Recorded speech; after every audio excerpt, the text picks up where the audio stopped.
Perfeito, Tá. perfeito. Então, nessa primeira apresentação, nós vamos falar sobre o que os métodos de imagem nos ajudam no nosso dia a dia. Para que serve a mamografia, para que serve o ultrassom, para que serve a ressonância magnética, e qual que é a melhor forma de usar esses métodos para realmente fazer diagnóstico, tá bom? Então, assim, quando a gente junta a mamografia com a ultrassonografia e a ressonância magnética, e juntamente com os aspectos clínicos, que é muito importante a gente sempre levar em consideração a clínica do paciente, os fatores de risco, a gente consegue, daí, juntando esses métodos, fazer um diagnóstico do câncer de mama em 97% dos casos. Então, assim, juntar esses achados ajudam muito a gente a fazer diagnóstico. E se a gente usar de forma adequada, cada um no seu momento, e sempre levando em consideração a clínica do paciente, a gente não vai perder diagnóstico, mas a gente tem que saber como usar cada um deles, tá bom? Então, assim, vamos pensar aqui numa pirâmide em que a gente tem, na base, a população feminina, tá? Então, assim, a população feminina, daí uma parte dessa população vai estar em idade de rastreamento mamográfico, né? Aquela paciente assintomática que está em idade de rastreamento e ela vai procurar o médico assistente numa unidade básica de saúde ou no próprio consultório, e aqui a gente tem o ginecologista e o médico da atenção básica. A gente está pensando aqui que o médico da atenção básica são todos vocês que estão se formando, tá? Então, assim, tem a população feminina, depois nós temos o médico da atenção básica. Depois disso, o médico ginecologista e o da atenção básica são os que vão drenar essas pacientes ou triar as pacientes que estão em idade de rastreamento e encaminhar para o médico radiologista, que somos nós, da imagem, que fazemos avaliação, né, das mamas, seja por ultrassonografia, por mamografia, ou eventualmente por ressonância magnética, e a gente vai olhar aquele exame e identificar se existe alguma alteração. Existindo alguma alteração, aí entra o papel do mastologista, que é aquele médico que entende mesmo das doenças mamárias, entende do tratamento, principalmente tratamento cirúrgico, e que vai acolher aquela paciente que tem alguma suspeita e orientar condutas de investigação, que muitas vezes, ou na maioria das vezes, volta para o radiologista. Uma vez detectada ou diagnosticada um câncer definido por biópsia, essa paciente vai entrar em contato com o oncologista. O oncologista é aquele médico que vai definir tratamento sistêmico para aquela doença. Então, o masto é aquele que vai fazer o tratamento cirúrgico, eventualmente, junto com o oncologista, vai discutir e colocar essa paciente num protocolo de tratamento sistêmico, tá? Então, assim, o que é importante? Importante é que vocês estão aqui em cima da população feminina. Vocês são os primeiros que vão entrar em contato com o paciente e vocês são muito importantes. Por quê? Porque baseado no direcionamento de vocês para o paciente fazer exames, é que a gente vai fazer o diagnóstico e a gente vai chegar até lá em cima para fazer o tratamento da doença, tá bom? O câncer de mama, ele tem algumas características que o tornam diferente da maioria dos outros. O câncer de mama é uma doença grave, porém é uma doença que é tratável. Então, existe tratamento cirúrgico, que é o tratamento local, o tratamento sistêmico, que é o tratamento com quimioterapia, o tratamento local também radioterápico, e agora a imunoterapia. Então, existe uma série de possibilidades de tratamento. E mesmo assim, é uma doença considerada grave. Grave suficiente para nos permitir que a gente busque essa doença em pacientes assintomáticas, para que ela seja tratada o quanto antes. E, além disso, o câncer de mama tem uma característica muito importante. Ela tem um período assintomático. Então, a paciente já tem uma lesão, um câncerzinho inicial, não tem sinais clínicos daquela lesão, mas a doença já está aí. E essa é a janela de oportunidade que nós temos para fazer o diagnóstico pela mamografia.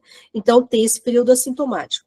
Além disso, interrompendo a progressão, a gente começando a tratar e instituindo o tratamento cirúrgico, a gente interrompe a progressão da doença. Então, é uma doença que, iniciando o tratamento, ela já começa a ter a possibilidade de cura. E, além disso, o câncer de mama tem um teste com alta acurácia, baixo custo e não invasivo, que é capaz de demonstrar a lesão antes de tornar-se palpável. E aí a gente está falando especificamente da mamografia, que é o único método que tem valor comprovado no rastreamento. Então, baseado nesses achados, o que acontece em relação ao câncer de mama? É uma doença passível de prevenção secundária. O que é a prevenção secundária? É a detecção precoce de sinais da doença para que o tratamento seja instituído o quanto antes, buscando a cura daquela paciente. Isso a gente chama de prevenção secundária. E para ter prevenção secundária, a gente tem que ter essas características que o câncer de mama tem. E aqui, o único método que realmente tem valor comprovado no diagnóstico, no rastreamento populacional do câncer de mama, que é a mamografia. Então, a mamografia, ela está sendo utilizada no rastreamento lá desde a década de 70 no Brasil e no mundo todo. E, baseado na detecção do câncer de mama, com o uso frequente da mamografia, nós reduzimos a mortalidade em 30% a 40%, dependendo da estatística. Então, é um método que tem um valor muito grande na redução da mortalidade pela doença. E é o único que tem valor comprovado, tá, gente? Então, a gente vai falar dos outros métodos que também a gente pode utilizar no rastreamento em populações específicas, mas em população geral, a mamografia é o único método que tem valor comprovado no rastreamento do câncer de mama. Então, se algum paciente chegar para vocês e quiser trocar e falar assim, não, doutor, eu não quero fazer mamografia, porque a mamografia dói muito, eu quero fazer ultrassom. Não, não adianta, porque o ultrassom, ele é adjunto da mamografia, ele é feito num segundo passo, tá? Então, o exame para rastrear pacientes assintomáticas é a mamografia e não pode ser trocado, tá bom? Bom, esse foi um trabalho que foi apresentado em 2023, 2024, pelo pessoal do Einstein. Eu coloco ele aqui porque ele é bem importante, porque ele retrata a situação de conhecimento dos médicos em relação aos programas de rastreamento do câncer de mama no Brasil. Então, assim, eles fizeram uma análise de 9 mil ginecologistas, eles aplicaram um questionário, e 5.600 médicos da família. E o resultado foi desastroso, né? Isso no Brasil. Eles observaram que, olha, entre os ginecologistas e obstetras, 39% acredita que o rastreamento pode ser feito sim pelo ultrassom, coisa que não é verdade. A gente que é radiologista, a gente sabe que ultrassom não detecta carcinoma inicial, carcinoma in situ. Esse carcinoma in situ só é detectável na mamografia. Então, ele não serve para detectar lesões iniciais. Mas, nessa população que foi investigada, olha, 39% dos ginecologistas acham que dá para rastrear pelo ultrassom. Enquanto que os médicos da família, que são os médicos generalistas, em 20% eles também acreditaram nisso. E isso não é verdade, tá? Além disso, olha aqui também, fizeram uma avaliação de como eles entendem o BIRADS, né? Como eles usam ou interpretam o sistema BIRADS. Olha, quase 50% dos ginecologistas interpretam de forma errada o BIRADS, enquanto que entre os médicos da família cresce muito, aumenta para quase 78%. Então, aqui a gente precisa atuar mostrando para os colegas como é que usa o sistema BIRADS e o quão é importante a gente ter esse protocolo no nosso dia a dia. Também aqui eles mostraram que existem dois protocolos de screening no Brasil.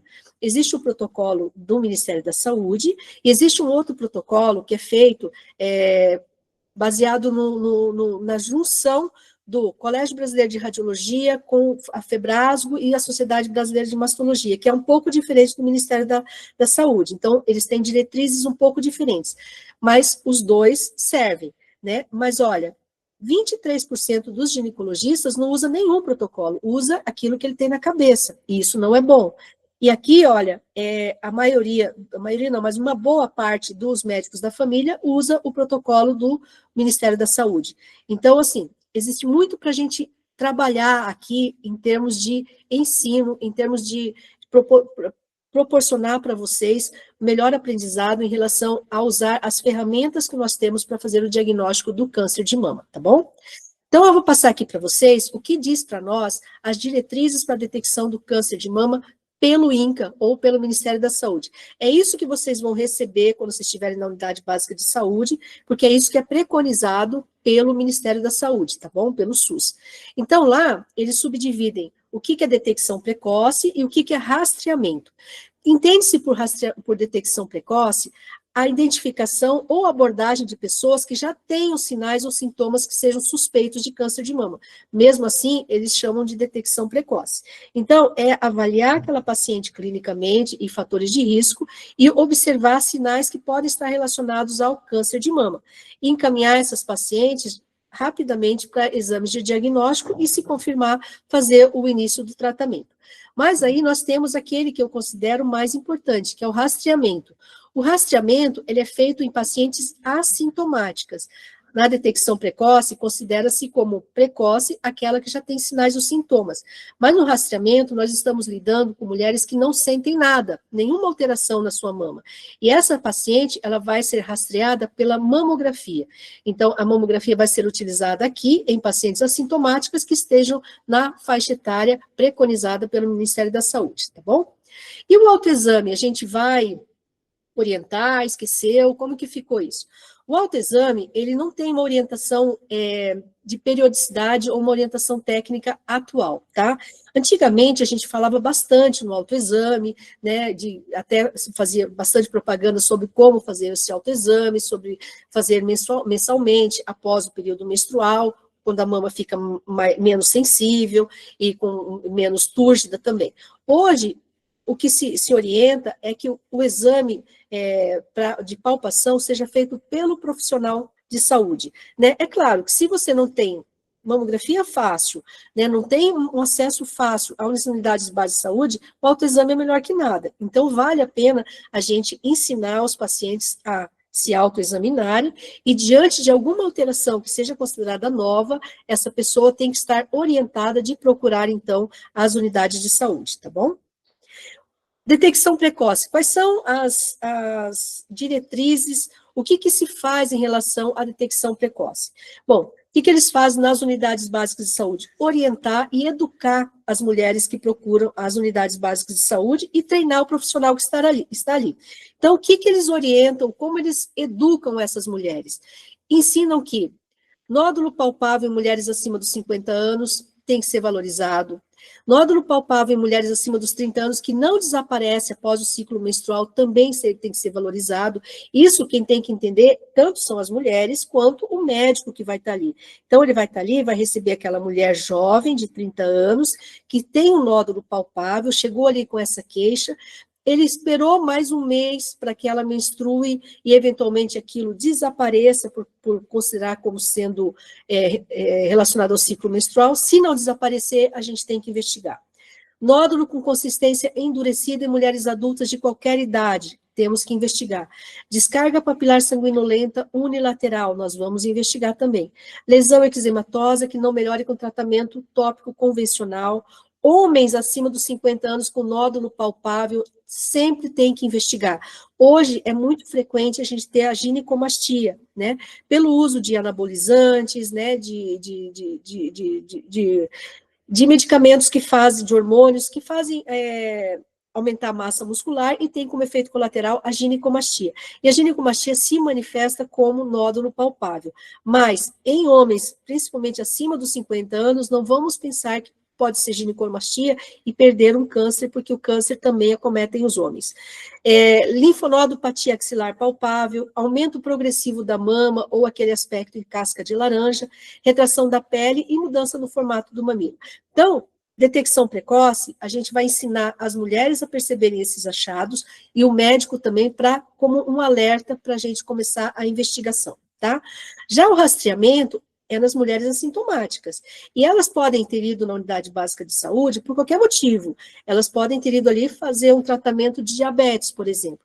Mas se ela está numa faixa etária acima dos 50 anos, até os 69 anos, ela pode ser, naquele momento que fez a consulta por qualquer outro motivo, ela pode sim ganhar lá uma guia, né, para fazer o seu exame de mamografia de rastreamento. Assim que funciona nas unidades de saúde, tá? E o preconizado até setembro de 2025, agora, era a mamografia bienal a partir dos 50 anos até os 69 anos, tá? Então, isso era que o Ministério da Saúde preconizava.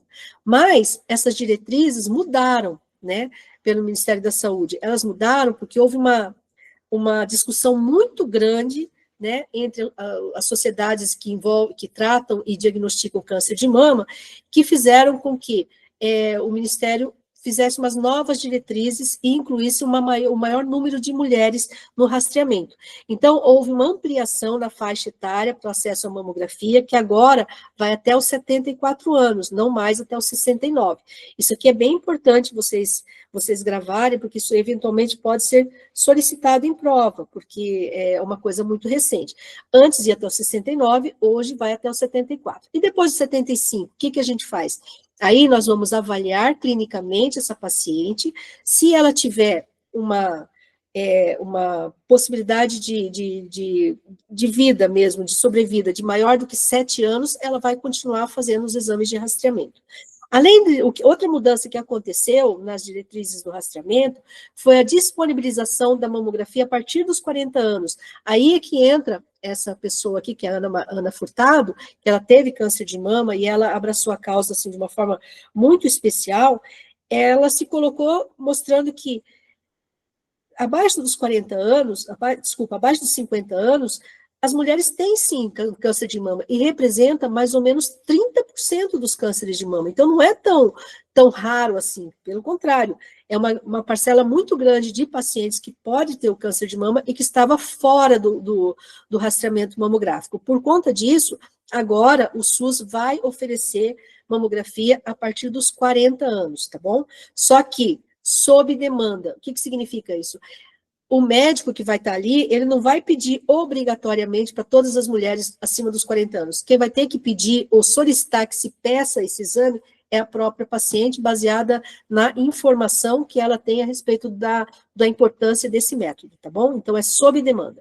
E as justificativas para essa mudança são que 37% dos cânceres detectados no Brasil já são detectados em estágio avançado, e acima de 30% dos casos de câncer ocorrem em mulheres abaixo dos 50 anos, que estavam ficando fora dos programas de rastreamento, tá bom? Então, assim, no Brasil, a gente tem o rastreamento, mas não é um rastreamento organizado. Organizado ou oficial é aquele rastreamento em que a paciente, ela tem direito a fazer o exame, mas mais do que direito, ela tem a obrigação de fazer esse exame. Então, o que acontece nos países onde existe rastreamento populacional oficial? A paciente recebe uma carta convocando para que ela vá até um setor onde faça a mamografia anual na data de aniversário dela a partir de uma determinada idade. Então, isso é rastreamento populacional. Então, todas as mulheres ficam envolvidas nesse rastreamento, tá? Então, no Brasil, nós não temos isso. Nós temos um outro tipo de rastreamento que nós chamamos de oportunístico. O que é o rastreamento oportunístico? A paciente consegue fazer o seu exame, consegue fazer o rastreamento, mas ou ele é oportuno porque a paciente esteve lá na unidade de saúde por algum outro motivo, o médico percebeu que ela estava em idade de rastreamento e colocou ela no programa, ou ela sabe da importância dos exames, da importância da detecção do câncer de mama, e ela solicita para o médico dela fazer o pedido e ela é incorporada nos programas de rastreamento. Isso é oportunístico. Então, no Brasil, nós não temos programa de rastreamento populacional. Aí nós vimos que existem a recomendação do Ministério da Saúde, existe essa outra recomendação que foi feita baseada numa ação conjunta do Colégio Brasileiro de Radiologia, junto com a Sociedade Brasileira de Mastologia e a Febraso. Então, eles se reuniram e propuseram uma outra forma de rastreamento que é um pouco mais abrangente, tá? Então, pelo Colégio Brasileiro de Radiologia, eu vou falar pelo colégio porque eu sou radiologista, qual que é a idade, qual que é o fator mais importante em relação como fator de risco para desenvolver o câncer de mama? É a idade. Então, quando a gente vê qualquer estatística, a gente vai ver assim, que a curva ela aumenta bastante após os 50 anos. Então, assim, esse grupo aqui sempre vai ter que estar incluído, mas começa um pouquinho a 50 ou começa aos 40, aí que existe a grande dúvida. Mas, com certeza, a idade é o fator de risco mais importante para desenvolver a doença. E a proposta desse grupo é fazer a mamografia anual, e não bienal, como é do Ministério da Saúde, a partir dos 40 anos até os 74 anos. E após os 75 anos, baseado na expectativa de vida da paciente. Se ela tiver uma expectativa de vida de pelo menos 7 anos, ela vai continuar fazendo o seu exame de rastreamento, tá? E pacientes de alto risco, como que eu faço o rastreamento? Porque aí é uma outra população, a gente está falando ali na população geral, mas tem um grupo de pessoas que precisa de uma atenção especial, que são as pacientes de alto risco, aquelas que têm uma probabilidade maior de desenvolver o câncer no decorrer da vida. Por modelos matemáticos, é aquela paciente que, quando a gente usa algum modelo, elas têm um risco de desenvolver câncer de mama maior do que 20%. Então, essa é a paciente de alto risco. Como que a gente rastreia? A gente faz assim. Às vezes, a gente não tem tantas informações, principalmente baseadas assim, em teste genético, que é já mais restrito, nem todo mundo consegue fazer. Então, a gente tem que fazer pelo menos um questionário e incluir essa paciente num risco aproximado. Se a gente perceber que essa paciente, por exemplo, teve parentes em primeiro grau com câncer de mama, né? Mãe, pai, irmão, irmã, né? Ou filho, né? Ou que tem fez o teste e tem mutação genética, ou teve a doença. Tem vários casos de câncer na família. Então, ela se enquadra no paciente de alto risco. Como que a gente vai fazer, vai programar o rastreamento dela? Então, 10 anos antes da idade do familiar que foi acometido pela doença. Por exemplo, se foi a mãe que foi acometida, aos 40 anos, essa paciente vai fazer aos 30, né? Aos 30 anos, ela começa a fazer os exames de rastreamento, tá? Então, aqui, a gente tem todos toda a lista de pacientes que se enquadram como de alto risco, e para essas a gente vai fazer diferenciado. Então, se for por histórico familiar, 10 anos antes da idade do familiar, se for porque a paciente teve doença de Hodgkin, e o tórax foi submetido a uma radioterapia e as mamas estão na frente, então elas foram também irradiadas. Então, 8 anos após a radioterapia para tratamento da doença de Hodgkin. Então, se ela teve com 25 anos, então com 33 ela começa a rastrear o câncer de mama. Se ela fez o diagnóstico de um carcinoma in situ de um lado, ou um carcinoma invasivo de qualquer lado, ela já mudou de patamar, ela já é considerada de alto risco para ter um outro câncer. Então, a partir daí, já começa a rastrear também. Mas o que se preconiza é não começar esse rastreamento antes dos 30 anos, justamente porque a gente está falando aqui como método de rastreamento, que é a mamografia, que utiliza radiação ionizante, tá?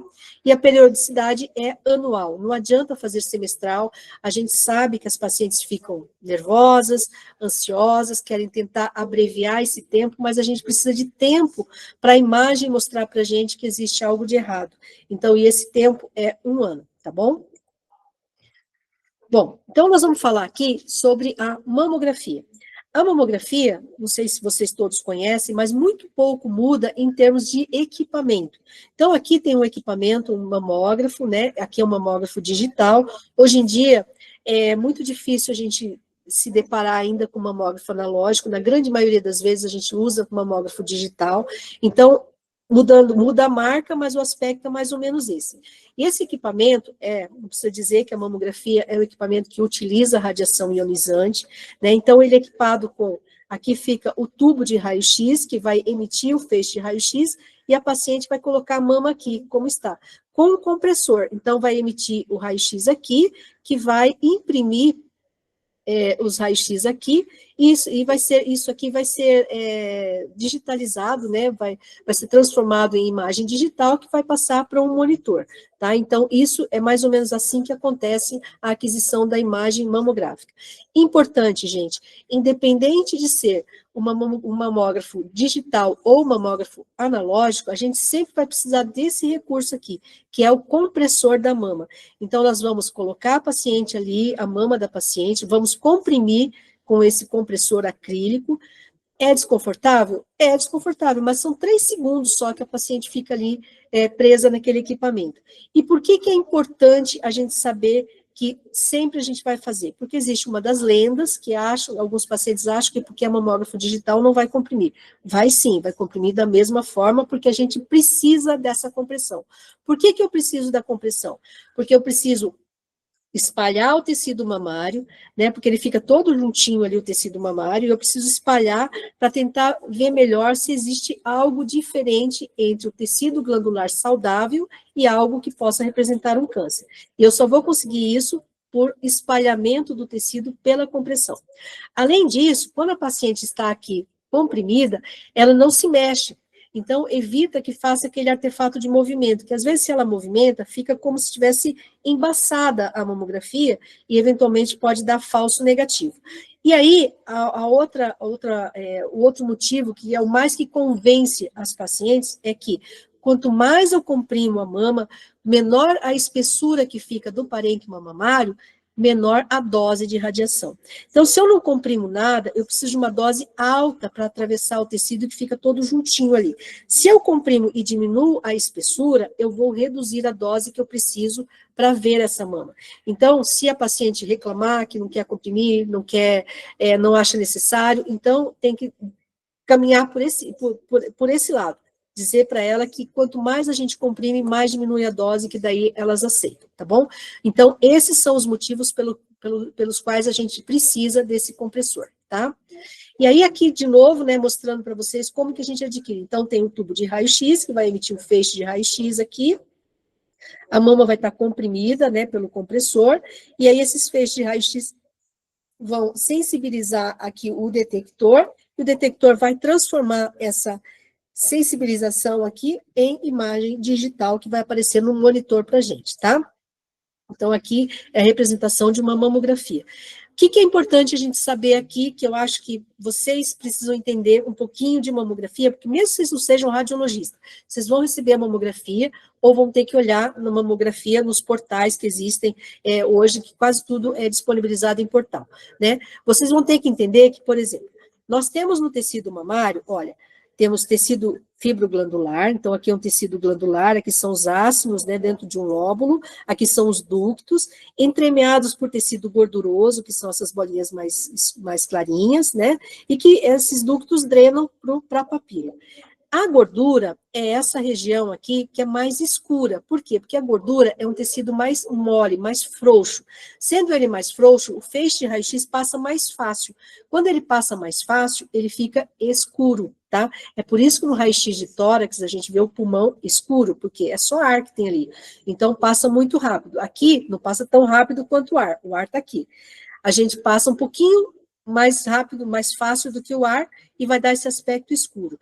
E o tecido mamário já impõe um pouco mais de densidade, então o tecido fica mais endurecido. Então, o tecido glandular fica mais branco, tá? Então, por que eu mostro isso? Porque muitas vezes, alguém que não esteja tão familiarizado com mamografia, invoca com isso aqui, por exemplo, né? Veja que tem aqui uma imagem ovalada, com densidade baixa, né? Mais hipodenso ou hipertransparente, e, na verdade, isso daqui é gordura. Então, assim, é uma gordura e não quer dizer nada. É um tecido normal da anatomia mamária. Então, o que a gente tem que olhar? A gente vai ter que olhar densidades parecidas com do tecido fibroglandular, porque o nódulo, ele é branco, tá? O câncer, ele é dessa cor, ele não é dessa cor. Então, assim, falando de uma forma bem simplificada para vocês, então, sempre vocês vão olhar e buscar alterações que sejam densas, que sejam mais para branco, tá bom? E vocês vão receber duas incidências mamográficas básicas, né, que são as crânio-caudais e as médio-laterais. As crânio-caudais são aquelas adquiridas de cima para baixo. Então, o compressor vem, comprime aqui, o tubo está aqui e vai fazer a imagem nesse sentido, tá? E nós vamos adquirir duas, da mama direita e uma da mama esquerda. Então, essas são as crânio-caudais. E daí nós vamos fazer a outra, que é a médio-lateral oblíqua, quando a gente comprime a mama no sentido medial para lateral. E aí nós vamos ter a impressão do músculo peitoral lá na parte mais posterior da mama. Então, aqui está a direita e aqui está a esquerda. A gente sempre usa colocar as duas mamografias lado a lado, essa imagem em espelho, ela é muito importante. Por quê? Porque a comparação de um lado com o outro também nos leva a suspeitar de algumas coisas quando existe algo de errado. Então, sempre a gente vai olhar uma junto da outra. Então, vocês vão ter que aprender a colocar a médio lateral direita junto com a esquerda, a crânio-caudal direita junto com a crânio-caudal esquerda, tá? Aqui, eu vou mostrar para vocês como que a gente olha a posição das estruturas. Então, aqui, olha, se eu passar uma linha na médio lateral, que vai do mamilo até a profundidade da mama junto do peitoral, aquilo que está para cima dessa linha vai ser superior na mama. Aquilo que está para baixo dessa linha vai ser inferior. Aqui é a mama direita, aqui é a mama esquerda. Se eu passar uma linha que vai do mamilo ou da papila até a profundidade da mama, por convenção, o que tiver para cima vai ser lateral, e o que tiver para baixo vai ser medial, tá? Então, isso vocês têm que saber, por quê? Porque vocês vão receber um laudo dizendo que está no quadrante superolateral, aí vocês vão ter que mais ou menos olhar e palpar aquilo para ver se tem correspondência. Às vezes, no laudo não vai estar escrito onde está, mas você consegue ver na imagem. Aí você define na imagem onde está a lesão, para ir procurar clinicamente. Aqui é um exemplo. Então, aqui, nós temos uma mamografia direita, esquerda, médio lateral, crânio-caudal direita e crânio-caudal esquerda. E eu vejo aqui um nódulo, que está aqui, um nódulo ovalado, que está aqui na outra incidência, e aí a gente vai fazer o estudo. Vamos passar aquela linha da porção da papila até a profundidade, a gente percebe que está para baixo, né, da linha, então está inferior.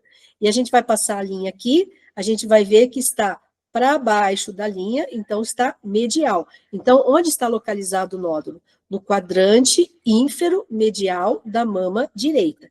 Então, eu vou procurar na minha palpação, ali naquele quadrante ínfero-medial da mama direita, tá? Então, isso aqui é bem importante, os médicos daqui pedem muito para a gente ensinar isso, para que os alunos e os residentes saibam exatamente onde procurar a correspondência daquilo que está sendo visto na imagem, tá bom? E o câncer de mama, ele tem poucas formas de apresentação na mamografia. E são essas formas de apresentação. O câncer de mama ou vai ser nódulo, e olha, tá vendo que ele é branco, assim como o tecido adjacente.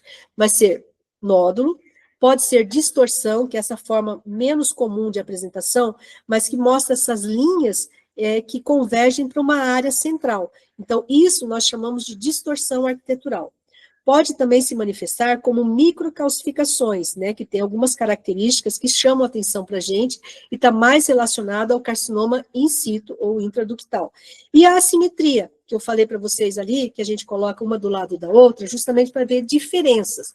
Então, a assimetria não é nódulo, não é distorção, não é calcificação, é uma diferença de densidade de uma mama em relação à outra num determinado ponto da mama. Aí nós chamamos de assimetria, que também pode estar relacionado com câncer.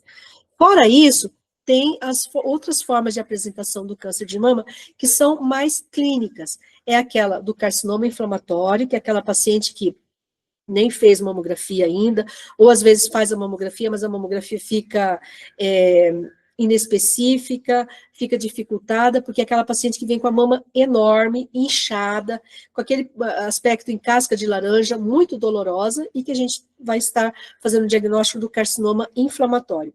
Ou a doença de Paget, que é uma doença que compromete a papila, então, clínica, assim, na mamografia, às vezes a gente não vê nenhuma alteração, e vai ter só essa alteração clínica, que é uma ulceração que envolve a papila e que pode representar uma doença de Paget. Mas na grande maioria das vezes, o que a gente vai ver são essas formas de apresentação do câncer na mamografia, tá bom?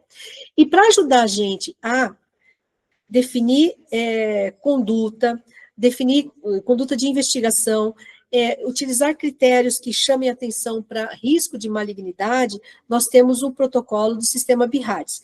Esse protocolo está na 5ª edição, está para sair a 6ª edição agora, provavelmente agora no final de novembro, se não acontecer nenhum atraso, né? Mas a gente está na 5ª edição. E foi um grande avanço a gente colocar esse BIHADS na prática, porque assim, ele deu a oportunidade da gente homogeneizar a forma de descrever, de falar daquele mesmo achado.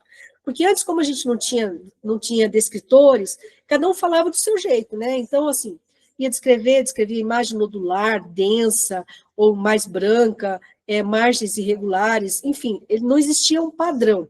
Agora, com o BIRADS, existe um padrão. Então, todo mundo fala do mesmo jeito, de forma que o radiologista ele é compreendido pelo ginecologista, ele é compreendido pelo patologista, assim como pelo oncologista. Então, todo mundo entende quando a gente utiliza esses descritores. Então, foi um grande avanço. E também se entende o que fazer diante daquela classificação. A gente vai classificar aquela lesão, aquele achado que apareceu, e quem receber aquele resultado vai saber o que fazer. Não vai ficar com aquele laudo sem saber o que agora, o que eu faço. Não. Pelo protocolo, eu dei um BIRADS 3, eu vou ter que controlar. Pelo protocolo, eu dei um BIRADS 4, eu vou ter que investigar com histologia. Então, já está implícito cada classificação com o que deve ser feito, né, com a conduta de investigação, tá? Com isso, facilitou muito a comunicação entre os especialistas que lidam com câncer de mama, agilizou também o diagnóstico. E a gente que usa na prática, no nosso dia a dia, isso dentro das clínicas, permite que a gente faça uma autoanálise do que a gente está acertando, porque a gente consegue saber que eu dei um BIRADS 4A, eu tenho que ser maligno só em 10%. Então, eu consigo rastrear isso para saber se eu estou classificando certo ou se eu estou deixando perder alguma coisa. Então, permite que a gente faça autoavaliação dentro do setor de radiologia, tá? E essa é a tabela que vocês têm que ter muito em mente, porque vocês vão usar o resto da vida, né? Que é a classificação do BIRADS, onde a gente tem a classificação com a orientação de conduta baseado no risco daquela lesão representar um câncer. Então, aqui, ó, avaliação, a conduta e o risco, tá? Então, assim, em termos de BIRADS, eu vou passar bem lentamente, porque depois a gente vai ver essa tabela muitas vezes, né? Quando a gente considera uma avaliação, fez um exame, e a avaliação ainda está incompleta, nós chamamos de categoria 0. O que significa categoria 0? Que eu preciso de mais alguma ferramenta, algum exame, ou algum exame anterior, algo para eu fechar essa classificação. Então, o BIRADS 0 mais, o exemplo melhor que nós temos é quando nós identificamos na mamografia um nódulo, que ele é oval, ele é regular, ele é circunscrito, mas eu não sei se ele é sólido ou cístico. Eu preciso do quê? Do ultrassom. Então, nesse caso, é um BIRADS 0. Então, aqui, quando vocês receberem esse BIRADS 0, significa assim, o radiologista não conseguiu ir para frente, ele precisa de mais algum recurso. Vamos ver que recursos ele precisa.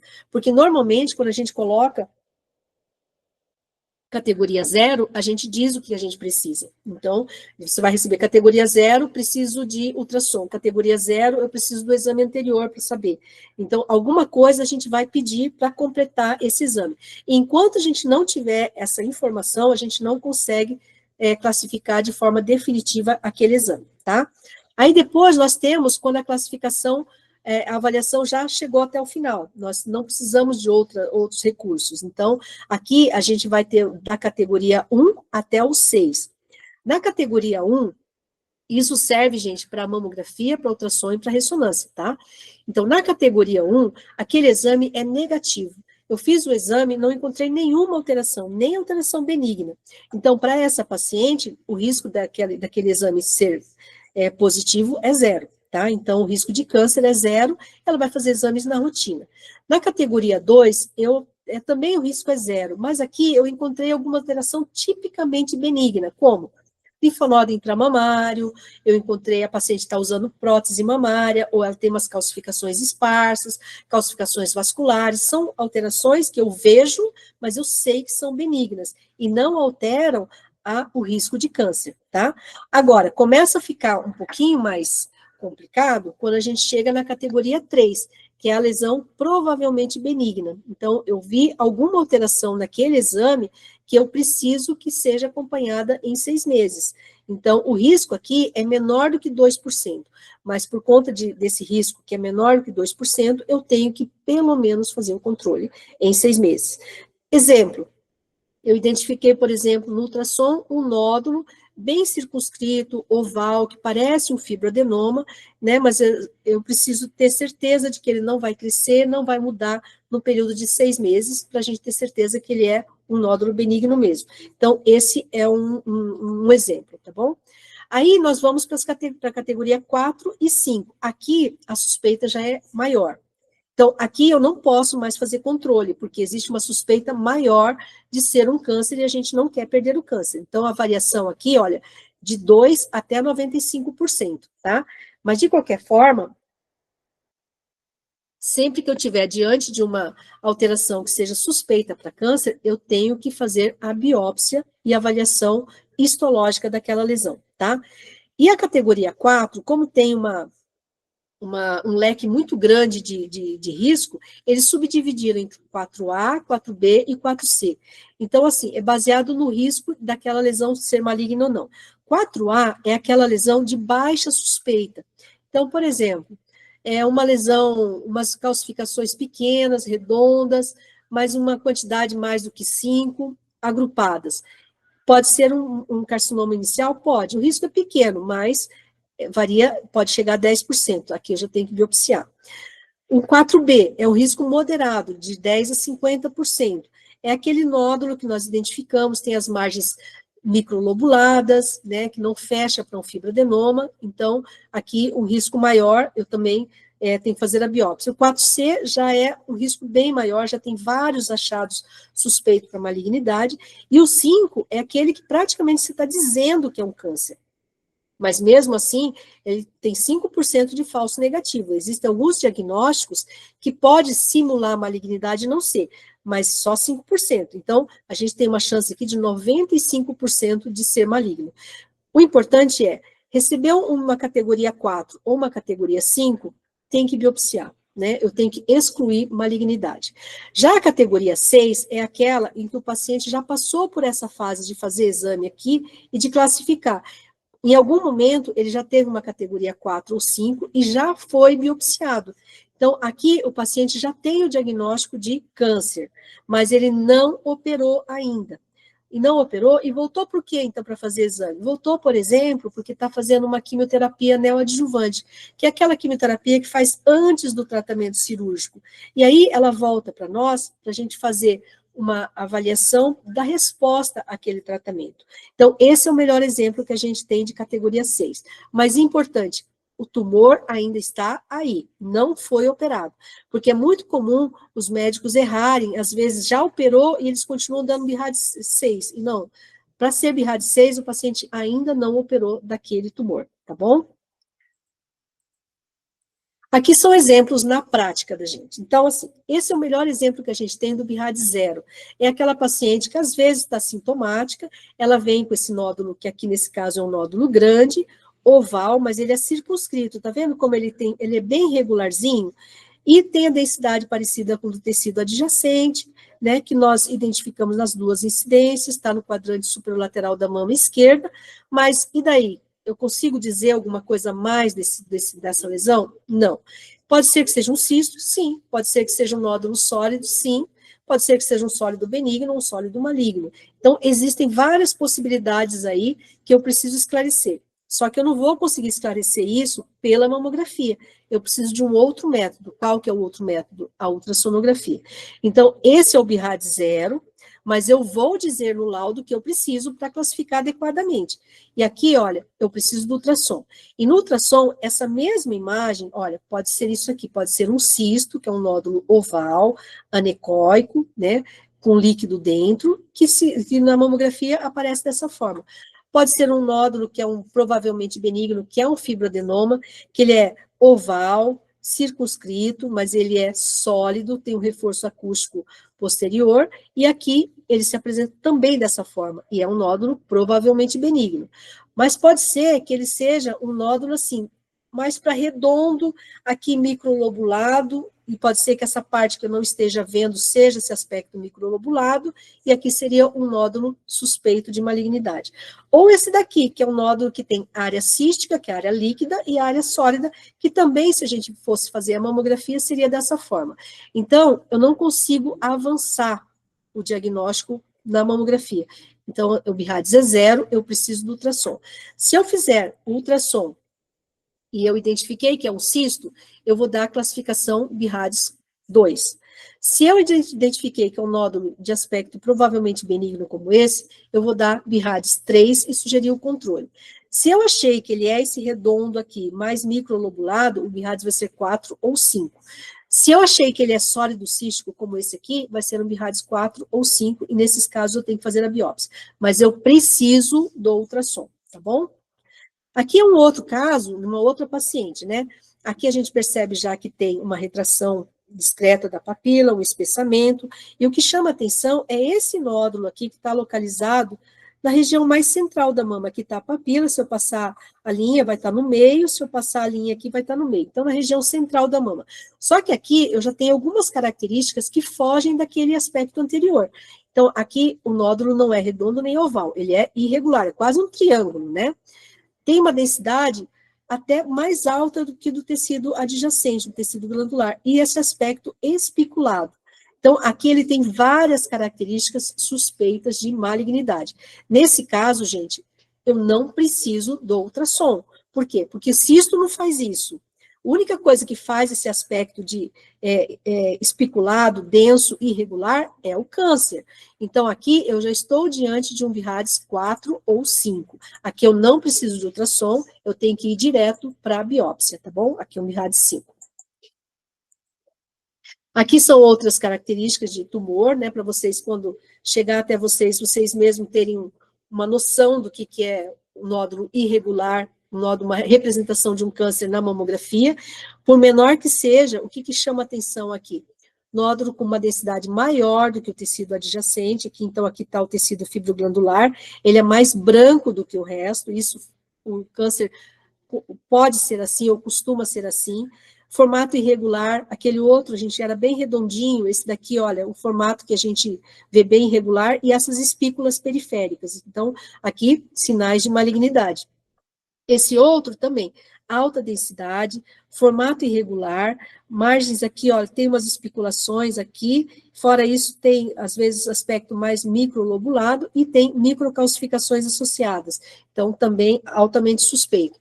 Esse outro também, alta densidade, espiculado, né, e determinando até uma retração aqui da pele, aqui mais espículas mais para frente. Então, diante desses achados, não peçam ultrassom. Por que eu insisto nisso? O ultrassom a gente vai fazer no momento da biópsia, porque o ultrassom demora muito para a gente conseguir, principalmente na rede pública.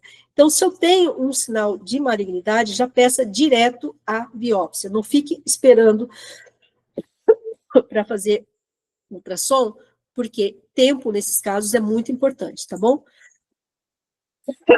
Então, isso aqui eu quero muito que vocês guardem. Deixa eu só melhorar minha garganta aqui. Então, nesses casos, a gente já pede direto a biópsia. E existem aquelas situações em que a lesão, por mais feia que ela pareça, para quem não está familiarizado, são lesões tipicamente benignas. Por exemplo, essas daqui são calcificações grosseiras, uma alteração cutânea grande que a paciente tinha. Esse aqui é um nódulo com densidade parecida com o do parênquima, mas com calcificações grosseiras, que a gente chama de calcificação em pipoca, que é o que acontece no fibroadenoma. Aqui uma paciente que fez tratamento cirúrgico para câncer de mama, irradiou, a gente vê essas linhas aqui que são fios de sutura, né, que calcificaram, área de esteatonecrose, calcificações vasculares. Então, diante desses achados de calcificação, eu vou dar um BIRADS 2 e não precisa fazer nada, tá? Então, aqui a gente vai falar da outra forma de apresentação do câncer de mama, que são as microcalcificações. Porque calcificações grosseiras como essa não estão relacionadas a câncer. O que está relacionado a câncer, principalmente ao carcinoma in situ, são as microcalcificações, que são essas aqui. Essas daqui, olha, já estão ampliadas para mim. Então, aqui eu já usei recursos no nosso equipamento que ampliam as calcificações, porque ou eu vejo ampliada na mamografia digital, ou eu tenho que usar aquela lupa para ver, porque são calcificações muito pequenas. Então, essas são suspeitas para malignidade. E o aspecto de carcinoma in situ é o mais frequente. Então, aqui a gente vê microcalcificações, não sei se vocês estão conseguindo ver, eu acredito que sim.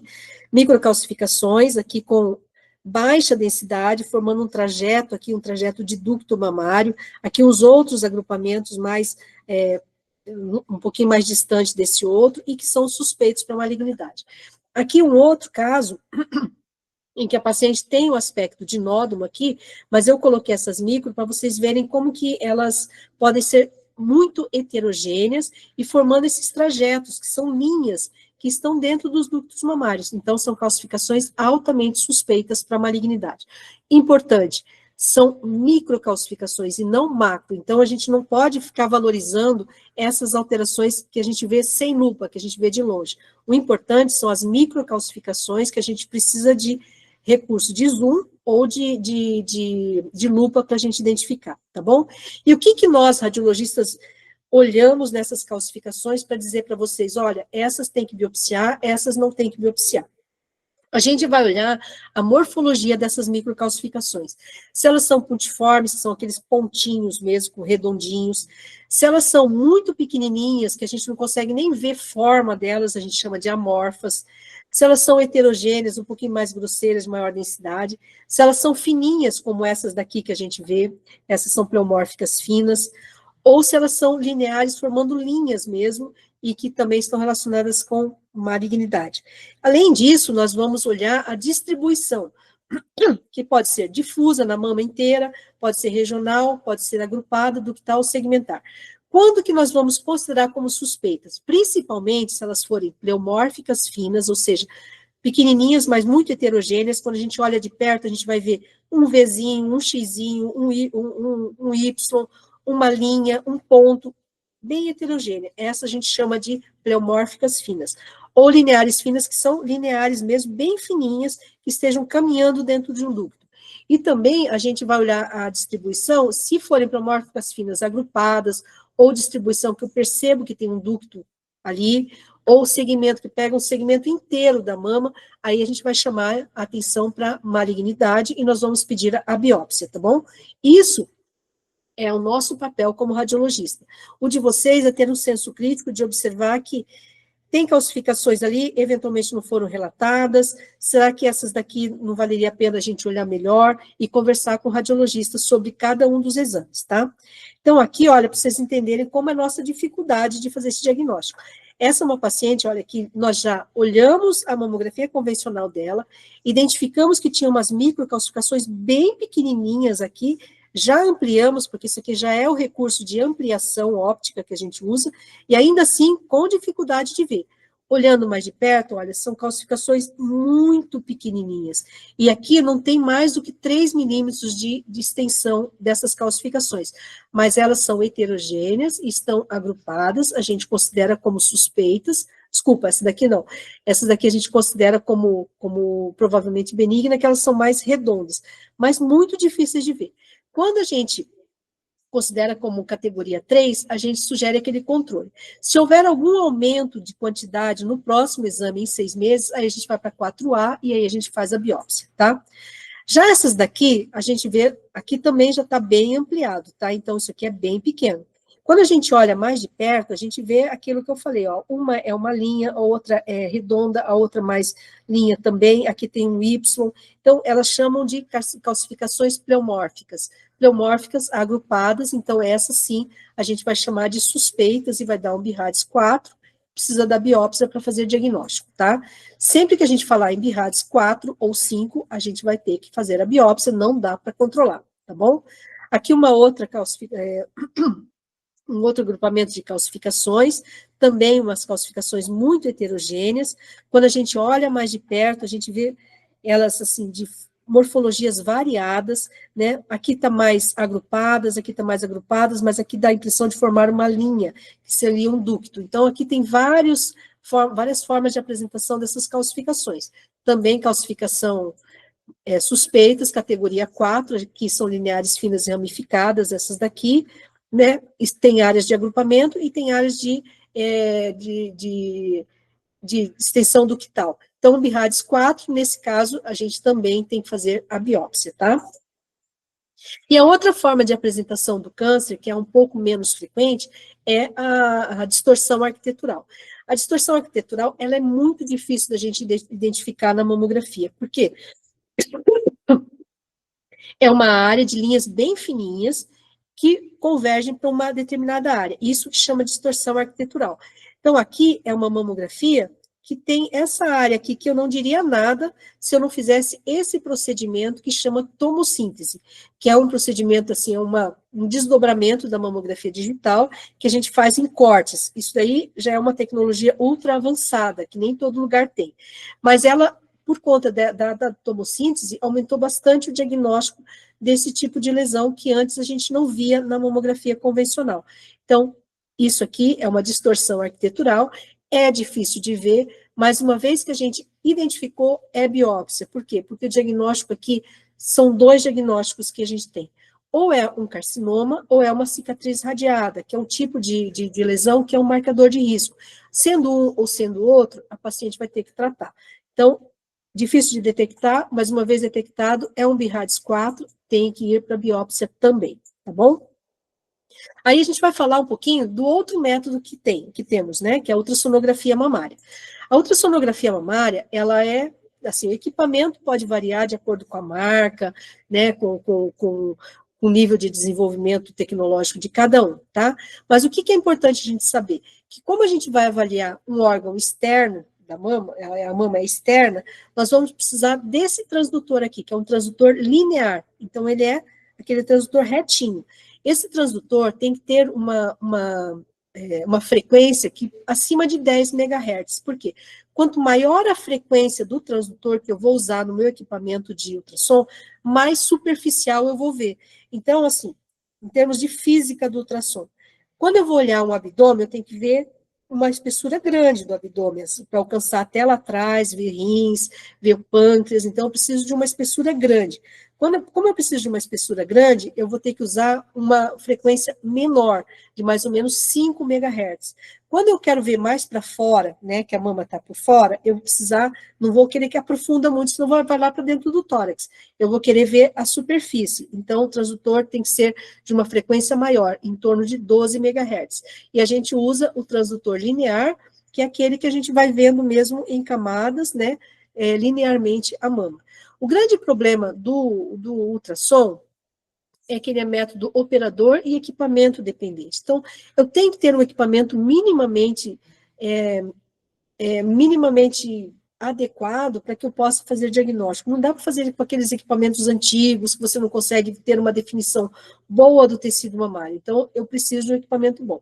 Fora isso, ele é operador dependente. Aquele que vai fazer o ultrassom de mama tem que ser uma pessoa preparada para saber o que ela está buscando e não perder lesão. Porque perder uma lesão da mama, eventualmente, é um câncer. Então, a gente tem que estar muito bem preparado para fazer um bom exame de ultrassonografia mamária, tá?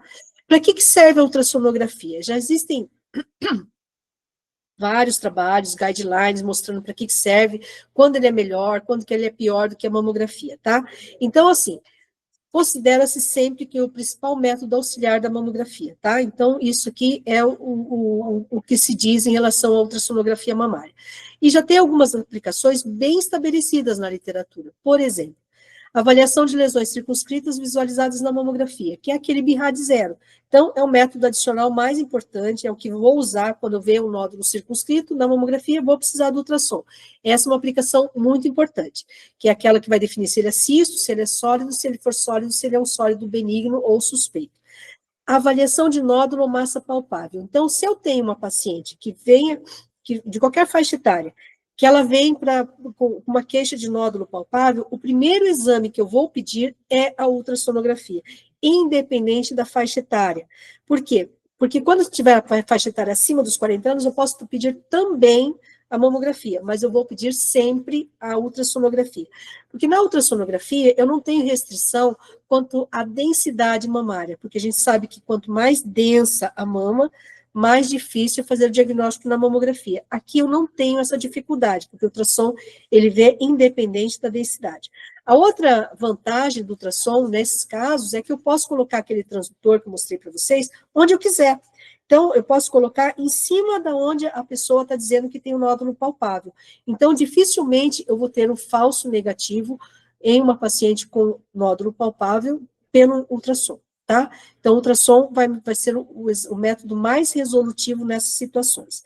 Avaliação de mamas com implantes. Mamas com implantes, a gente vai fazer um rastreamento normal, como uma pessoa que não tem implante, né? Então, essa paciente vai entrar no rastreamento. Só que a gente sabe que uma pequena parte dos cânceres pode não ser detectado na paciente com implante mamário, porque ele pode ficar deslocado, aquele tumor pode ficar deslocado na periferia e ficar fora do plano de inclusão na mamografia. Além disso, ele pode mesmo ficar encoberto pelo implante. Então, o ultrassom, ele é bem importante como complementar da mamografia nessas pacientes. Além disso, o próprio implante não é passível de ser avaliado pela mamografia.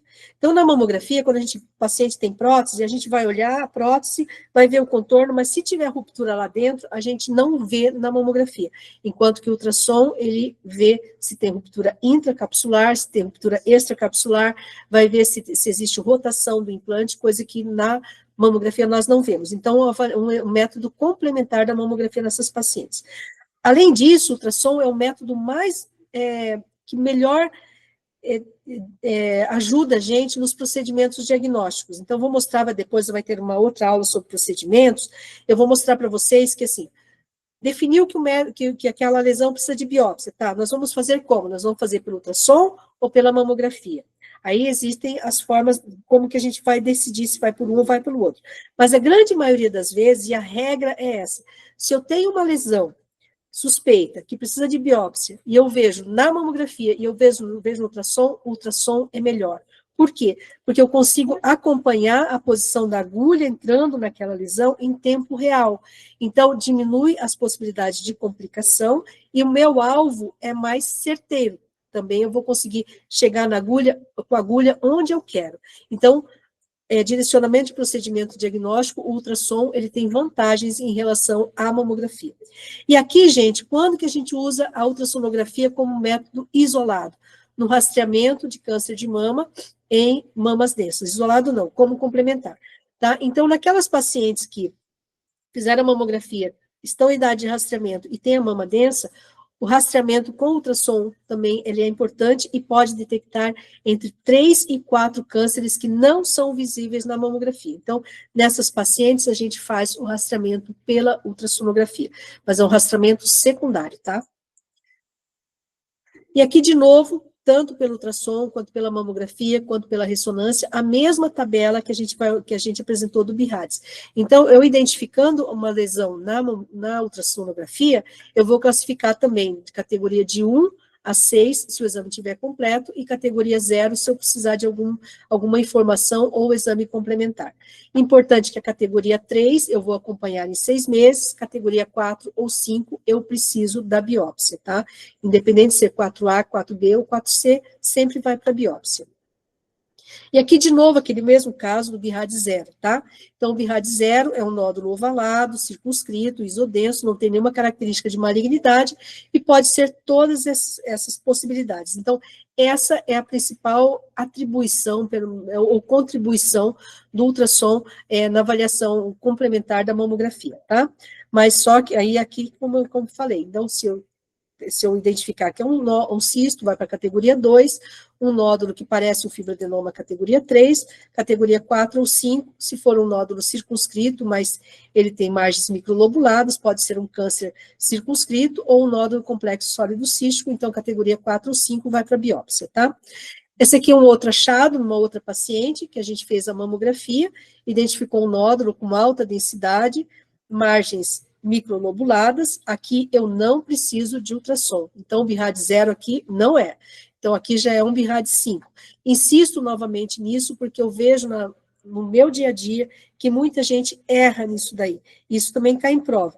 Se vocês perceberem que é nódulo que já tem características de malignidade na mamografia, não precisa do ultrassom. Não percam tempo fazendo ultrassom, já peça direto a biópsia, tá?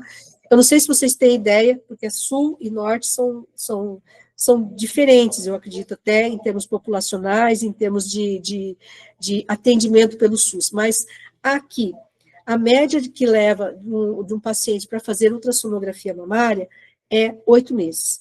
Então, assim, se eu dou um nódulo como esse, que é suspeito já, e eu dou BIRAD 0 e peço para fazer ultrassom, paciente vai ficar 8 meses com esse câncer crescendo dentro dela. Então, assim, tem sinais de malignidade, não é BIRADS 0, é BIRADS 4 ou 5, tá bom? Bom, aí o que a gente vai achar de mais frequente na ultrassonografia, em termos de lesões? A lesão mais frequente que a gente vai identificar no ultrassom são os cistos, tá? Cistos acontecem em mais de 70% das mulheres. São aqueles nódulos que são líquidos, tá? Então, são nódulos que podem ser redondos, ou podem ser alongados ou ovalados, que têm as margens bem regulares e o conteúdo anecóico. A gente chama de anecóico, que é o líquido, tá? Então, isso aqui é cisto, cistos simples são nódulos benignos, são muito frequentes, a gente descreve no exame, a gente descreve e a gente dá um BIRADS 2, mas não precisa acompanhar. É um BIRADS 2, a paciente entra para a rotina de exames, tá? Não necessita o controle. Aí nós temos o outro tipo de lesão, que também é muito frequente e acontece em qualquer faixa etária, sendo mais comum ali por volta dos 30 anos, quando aquelas lesões aparecem com maior frequência, e depois elas se estabilizam em torno dos 40 anos. Então, que são os fibroadenomas. Quando a gente fala em nódulo sólido provavelmente benigno, a gente está pensando no fibroadenoma, que é uma lesão fibroepitelial benigna, mas que ela começa pequena, daí ela aumenta e estabiliza num determinado ponto. Qual a forma de apresentação do fibroadenoma na ultrassonografia? Essas 3 formas. É um nódulo sólido. Vocês viram que aquele outro cisto, ele é bem pretinho. Aqui não, aqui ele é mais para cinza escuro. Então, ele é oval, né? Ele é oval, mas ele é horizontal. Quando eu passo um lápis em volta dele, olha, eu passo o lápis inteirinho nele. Significa que ele tem as margens circunscritas. Essa é a representação mais frequente de um fibroadenoma, tá? Quando eu identifico esse tipo de nódulo, eu vou dar um BIRADS 3 e vou sugerir um controle. Por que eu vou sugerir um controle? Porque tem aquele risco de 2% de ser maligno. Que maligno que pode ser? Pode ser, por exemplo, um carcinoma circunscrito, que às vezes acontece nas pacientes, principalmente nas pacientes de alto risco. Começa desse jeito e depois evolui como sendo um carcinoma circunscrito. Ou pode ser também que seja um subtipo especial de lesão fibroepitelial que cresce bastante, que é o tumor filóides. Então, por isso, a gente acompanha em 6 meses e vai acompanhando até completar 2 ou 3 anos para a gente liberar e voltar a ser um BIRADS 2. Então, essa é a apresentação mais frequente. Depois tem essa outra aqui, que ele tem a ecogenicidade muito parecida com a da gordura, mas também ele é circunscrito, ele é oval, ele é um pouquinho heterogêneo, tem essas linhas mais branquinhas dentro, que também é representação de um fibroadenoma. E esse outro, que é também menos frequente que esse, é como se fossem múltiplos nódulozinhos coalescentes, que também é uma representação do fibroadenoma, que o fibroadenoma, como o nome está dizendo, ele é fibroso e glandular, por isso que ele é fibroepitelial. Então, ele às vezes, na parte fibrosa, ele forma essas linhas aqui, ó, e isso é meio que patognomônico de fibroadenoma. Então, se eu identificar esse tipo de lesão no meu exame ultrassonográfico, eu vou classificar como provavelmente benigno, categoria 3. E por conta de ser categoria 3, eu vou controlar em 6 meses por 2 ou 3 anos. Aí eu identifiquei que ele está estável por 2 ou 3 anos, eu posso reclassificar e baixar o BIRADS para a categoria 2, tá bom? Aqui, de novo, uma lesão, que é um fibroadenoma, né? Bem típico para vocês não esquecerem, então é um nódulo bem oval, que eu consigo passar o lápis ou o transitor em volta dele todinho, e ele tem esse reforçozinho, que é esse brilho atrás dele, que é muito típico do fibroadenoma, tá?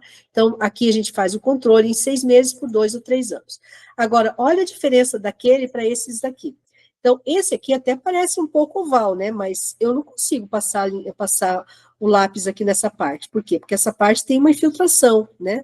Aqui também, olha, se eu olhar bem de perto, esses contornos, eles não são regulares, eles são microlobulados, tem microlobulações, como se fosse serrilhado.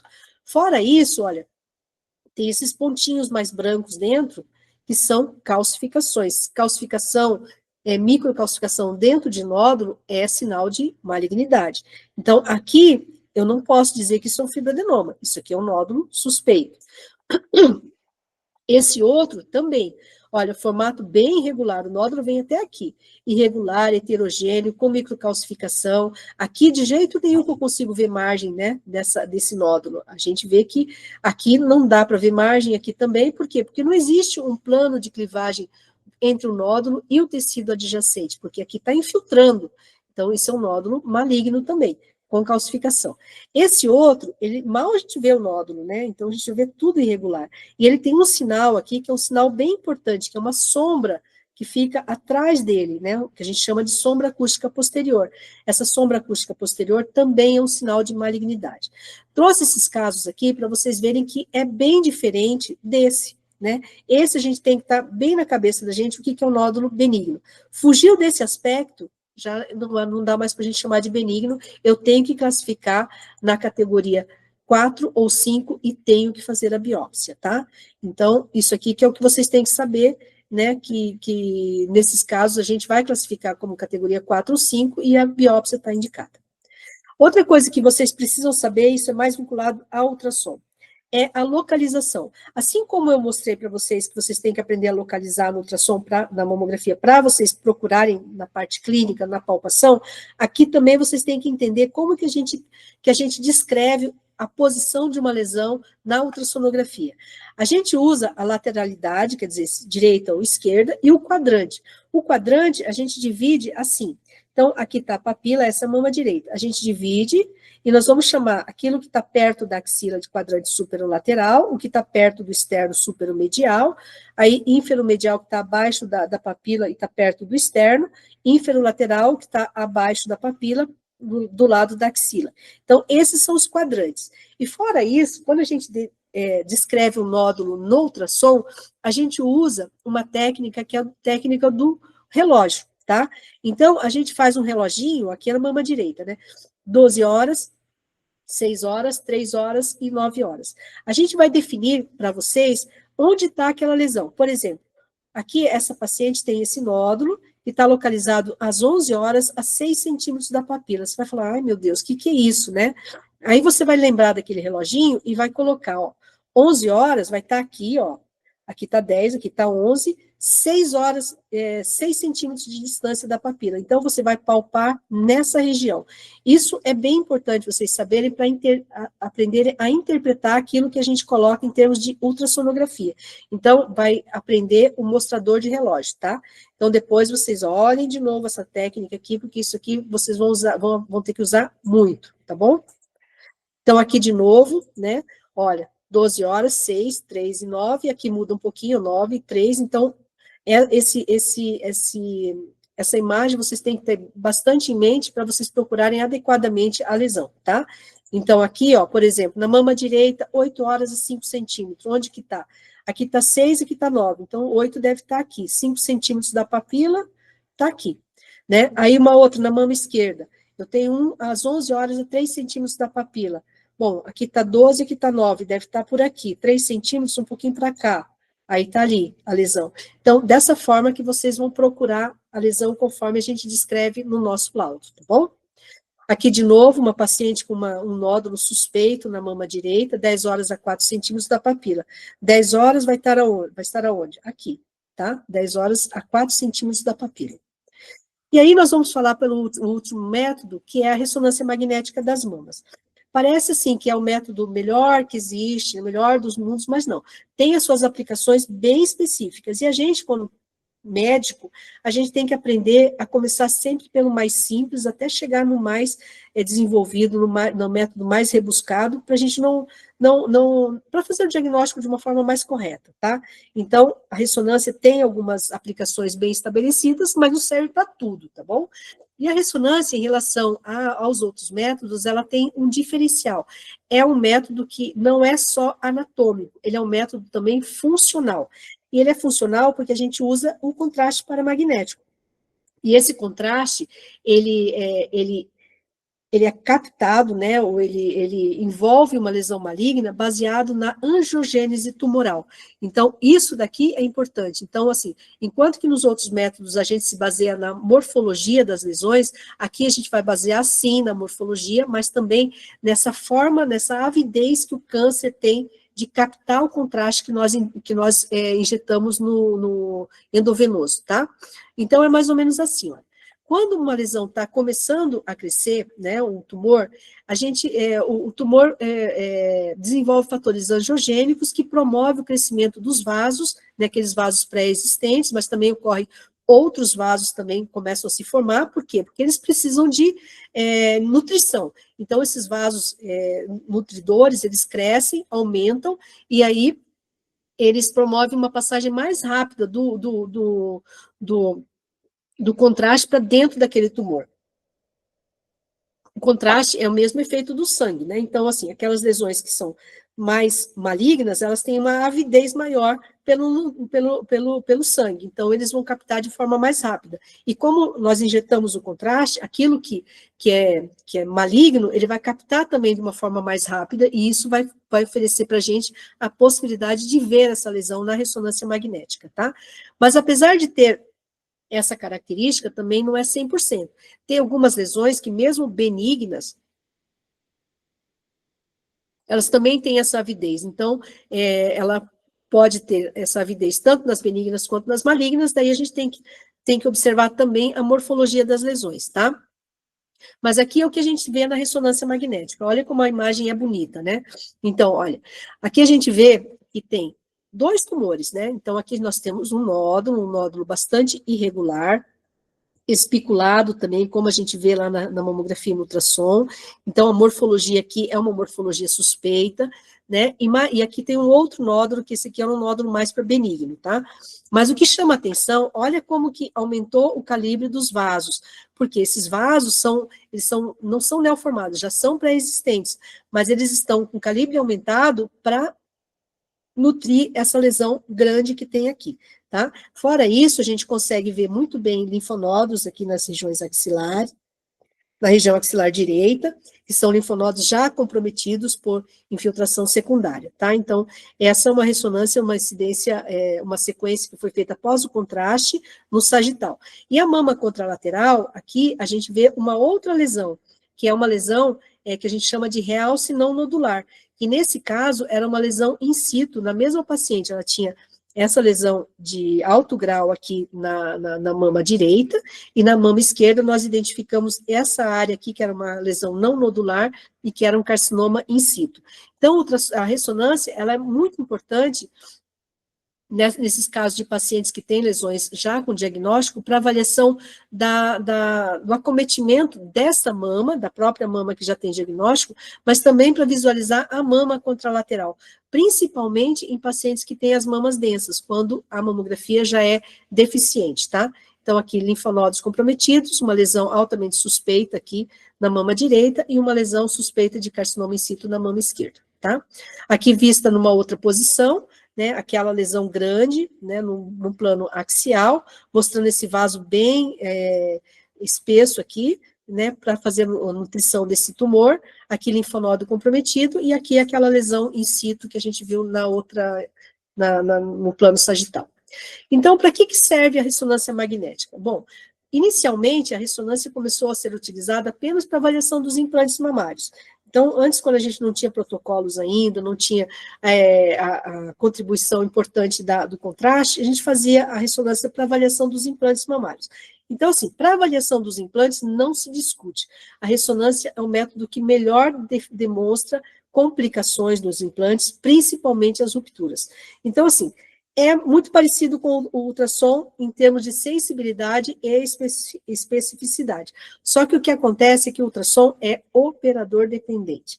Então, aqui, a gente poderia ver muito mais se a gente tivesse com um grupo assim, mais uniforme de ultrassonografistas, o que não acontece. E, sendo um estudo dinâmico, o ultrassom perde um pouquinho para a ressonância, que é o que o estudo já é um estudo mais estático, ou seja, adquiriu as imagens, eu posso olhar, chamar um colega, olhar comigo, então você consegue fazer mais diagnóstico. Mas para avaliação de implante, o reconhecido na literatura é que a ressonância é o método de escolha para avaliação de complicações.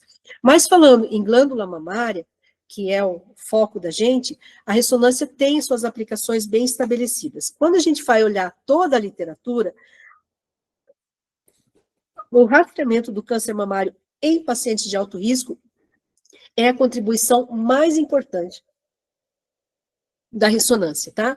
Então, isso daqui não se discute em termos de aplicação. Todos os guidelines nacional, internacional, mostram que a ressonância magnética é um método de escolha no rastreamento do câncer mamário em pacientes de alto risco, principalmente naqueles que têm mutação no BRCA1, no BRCA2, tá? É claro que a gente sabe que é um método que não está disponível em grande parte, né, do Brasil, do mundo. Então, por isso que não se faz esse rastreamento de uma forma tão intensa.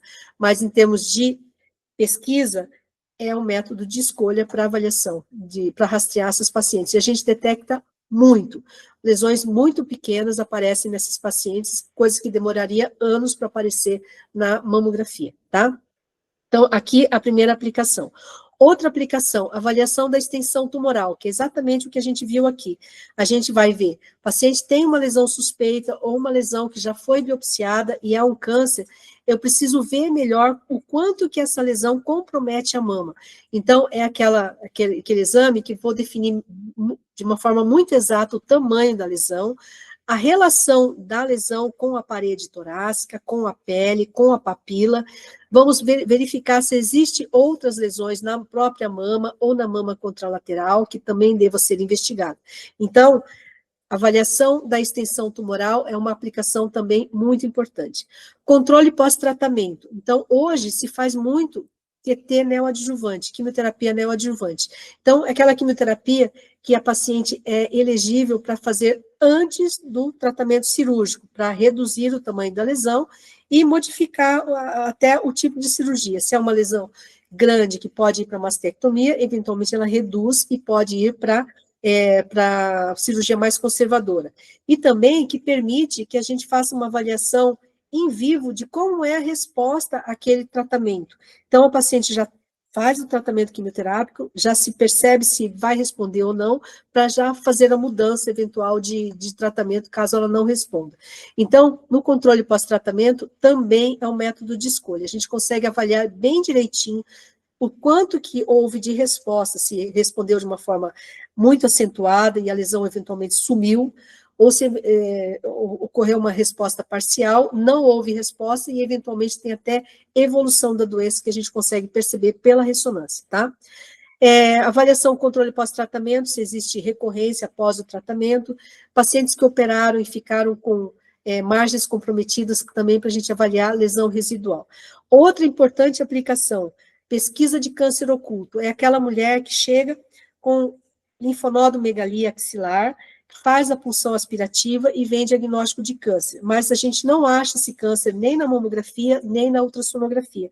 A ressonância pode demonstrar que o câncer está presente, apenas não foi visto. Ou, realmente, se ele der negativo, é que se trata de um câncer oculto. Câncer oculto tem todo um tratamento direcionado para esse tipo de situação, né? Mas que o exame tem que ser visto, tem que ser feito de uma forma muito adequada. Ou é câncer oculto, é aquele que não aparece nem na ressonância. Se apareceu na ressonância, não é um câncer oculto, é um câncer não visto nos outros métodos, daí trata de outra forma. Solução de problemas. Quando a gente tem lá algum problema, por exemplo, um nódulo palpável, que não aparece nem na mamografia, nem no ultrassom, mas é um palpável suspeito, a gente pode abrir mão da ressonância magnética para fazer uma avaliação. Então, assim, o que a literatura fala? Não se discute em termos de rastreamento do câncer mamário, não se discute a pesquisa do câncer oculto e a avaliação dos implantes, tá? Existe alguma discussão em relação à avaliação da extensão tumoral, que nem todos os médicos utilizam, mas a gente considera bastante importante, tá bom? Bom, avaliação de pacientes com implantes de silicone, a gente faz o exame por duas coisas. Primeiro, para avaliação da integridade do implante, tá? Então, é o método que tem maior eficácia na avaliação da integridade, tem uma sensibilidade muito alta, né, para detecção de ruptura. Aqui a gente vê o implante mamário muito heterogêneo, com esses sinais aqui, porque agora a gente tem esses implantes que são implantes mais endurecidos, que são implantes de sexta geração. São implantes de alta coesão, que a gente fala, que é como se fosse uma gelatina mais dura. E quando ela rompe, ela quebra, né, faz fraturas, como a gente está vendo aqui, isso é facilmente identificável na ressonância. E dá esse aspecto heterogêneo, porque começa a ter líquido também em volta, porque tem processo inflamatório envolvido. E também, quando a gente faz a avaliação da mama com implante, a gente não faz só com o objetivo de avaliar o implante, a gente faz um rastreamento também do câncer mamário, porque eu falei lá atrás que, às vezes, por conta do implante, a gente tem uma redução da sensibilidade da mamografia. E essa redução, ela pode ser minimizada pelo uso da ultrassonografia, que é complementar nas pacientes com implante, mas também pelo uso da ressonância magnética. Aí nós vamos rastrear o câncer mamário nessa paciente. E não é infrequente a gente achar lesões que passaram despercebidas na mamografia. Então, aqui, ó, a redução da sensibilidade mamográfica ocorre em 15% dos casos, né? E a recomendação nos Estados Unidos é sempre fazer uma ressonância após 3 anos de colocação do implante e seguimento a cada 2 anos. Aqui, então, a gente tem um implante mamário, e essa área aqui, que é um nódulo hipercaptante, ó, os vasos aqui bem proeminentes, oferecendo vascularização para essa lesão, uma lesão altamente suspeita aqui, que poderia passar despercebido na mamografia. Tá? Aqui são alguns sinais, né, de como a gente vê a ruptura intracapsular. Então, essa é uma paciente que tem um implante mamário atrás do músculo peitoral, um implante bastante heterogêneo, que tem essas linhas no interior, que é o próprio envelope do silicone que rompeu e está ali sobrenadando.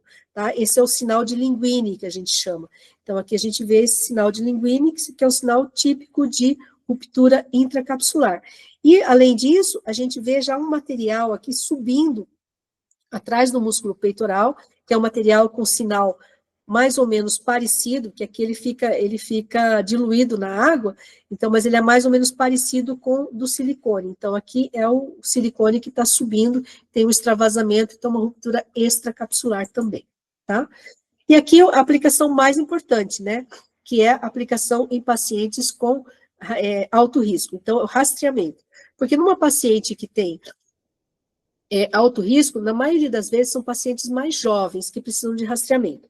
Então, essas pacientes têm mamas densas, e é muito difícil, às vezes, a gente identificar pequenas lesões no parênquima mamário.